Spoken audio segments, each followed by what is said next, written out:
Hola, mi nombre es Antolín González, soy licenciado en física y este es el canal para todos los que necesitan resolver problemas de física y ya no tienen tiempo para leerse el libro. Hoy vamos a ver un ejercicio de capacitores. Comencemos viendo los pasos para resolver un problema de física. Primero, leer todo el problema varias veces. Imaginar lo que ocurre en el problema mientras lo leemos. Dibujar en uno o varios dibujos lo que ocurre en el problema. Ubicar los datos que se necesitan. Determinar claramente la incógnita del problema. Determinar las leyes físicas y ecuaciones que se pueden necesitar para resolver el problema. Usando las ecuaciones y leyes físicas, obtener una fórmula que permita calcular la incógnita del ejercicio usando los datos disponibles. Y finalmente, realizar el cálculo numérico. El problema es el siguiente. Un capacitor de placas paralelas tiene placas circulares de 8.22 centímetros de radio y 1.31 centímetros de separación. Inciso A. Calcule la capacitancia del capacitor. Inciso B. Calcule la carga que aparece en las placas si se aplica una diferencia de potencial de 116 volts. Inciso C. Si al introducir un dieléctrico entre las placas la capacitancia del capacitor aumenta en 0.62 por 10 a la menos 11 farads, determine su constante dieléctrica. A continuación, pause el video para poder leerlo con calma. El siguiente paso es imaginar el problema mientras lo leemos y dibujarlo. Se trata de dos placas metálicas paralelas de radio R que se encuentran a una distancia D.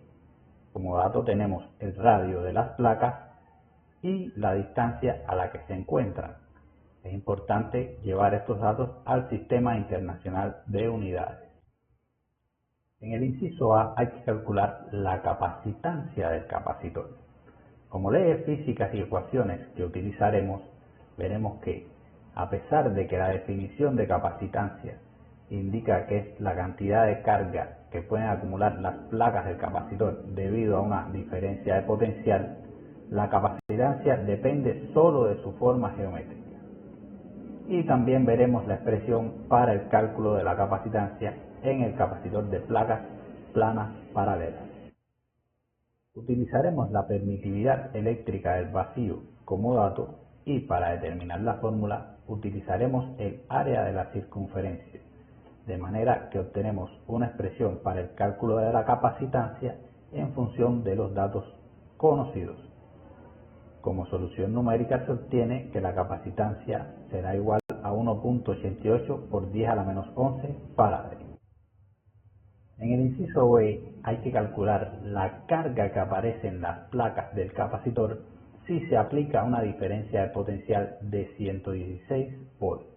Como leyes físicas y ecuaciones utilizaremos precisamente la definición de capacitancia del capacitor, que indica que es la carga que aparece en las placas del capacitor debido a una diferencia de potencial. Para obtener la fórmula, simplemente despejamos la carga en la definición de capacitancia. La solución numérica es 2.18 por 10 a la menos 9 coulomb. En el inciso C se indica que al introducir un dieléctrico entre las placas del capacitor ocurre un aumento en su capacitancia de 0.62 por 10 a la menos 11 farads y hay que determinar la constante dieléctrica del dieléctrico. Como leyes físicas y ecuaciones utilizaremos que cuando se introduce un material dieléctrico entre las placas de un capacitor, su capacitancia aumenta y la definición de constante dieléctrica. Para determinar la fórmula, primero hallamos la capacitancia del capacitor luego de haber introducido el dieléctrico. Esto nos permite utilizar la definición de constante dieléctrica para llegar a una expresión que nos permite calcular la constante dieléctrica en función de los datos conocidos.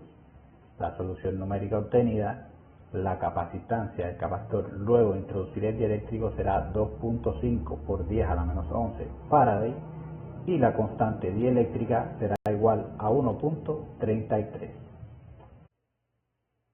Eso es todo por hoy, gracias por su atención y recuerde siempre lo que dijo Albert Einstein: saber es fácil, el problema es entender. Soy Antolín González, resolviendo problemas de física. Dale like y suscríbete para más.